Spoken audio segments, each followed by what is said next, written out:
You look at the headlines coming out of the Middle East, and it just seems like pure chaos, right? But what if it's not?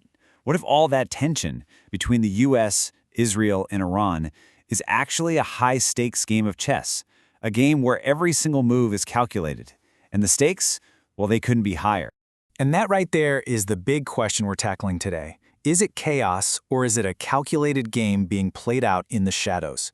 We're going to peel back the layers here, look at the players, the strategy, and what's really on the line. So let's dive in. Okay, so first things first. You can't understand a game of chess without knowing who the players are and what they're trying to do, right? It's the exact same thing on this geopolitical board.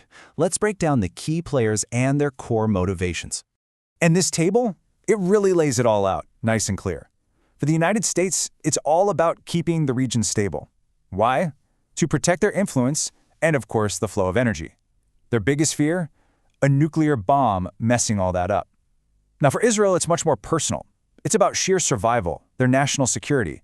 And their primary fear is an existential one, a nuclear-armed Iran. And then there's Iran.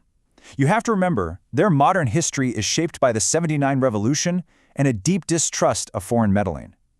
So their goal is to become the dominant power in the region, and their absolute biggest fear is someone else coming in and forcing a regime change. You see how these goals and fears are just fundamentally at odds? That's the engine driving this whole thing. You know, there's that famous quote from Sun Tzu, "The supreme art of war is to subdue the enemy without fighting." And wow, does that hit the nail on the head for what we're talking about here. It's the perfect segue into how this game is actually played.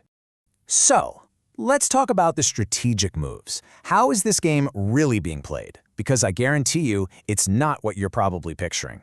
When you hear the word war, you probably think of tanks rolling across a desert, fighter jets in the sky, declared battles on a front line. But that is not what's going on here. This is what we call a shadow war, and it's a completely different rulebook. Instead of direct fights, you get these indirect, deniable actions. Instead of huge armies, the weapons of choice are things like cyber attacks, sneaky drones, and crippling economic sanctions. The battlefield isn't a line in the sand, it's hidden, fought through covert ops and proxy forces. So what does that look like in practice? Well, there are 4 main tools in the Shadow War toolbox. First up, proxy forces. Basically, you arm and fund other groups to do your fighting for you. Second, economic sanctions. This is about using financial pressure to absolutely cripple your opponent's economy. You can do a lot of damage without ever firing a bullet. Third, you've got cyber warfare. This is huge. We're talking digital attacks that can mess with everything from a country's power grid to its intelligence secrets. And finally, number 4, covert operations. Think secret missions, sabotage, assassinations, the stuff of spy movies, but very, very real. And here's the key. All 3 players, the US, Israel, and Iran, they all use these tactics to get what they want while trying to keep their hands clean and avoid a massive all-out war.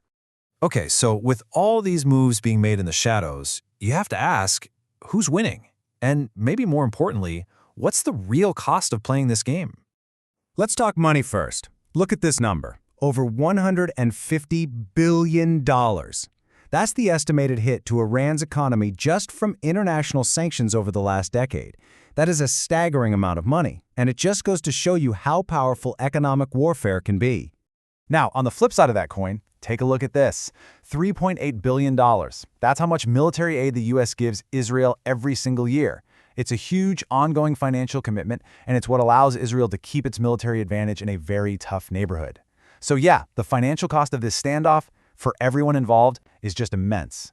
But the real cost, it isn't just about dollars and cents. Not even close. The human and political costs are absolutely devastating. This shadow war just pours gasoline on the fire of regional instability. It means real people, civilians, get caught in the crossfire of these proxy conflicts. It crushes any hope for political or social progress.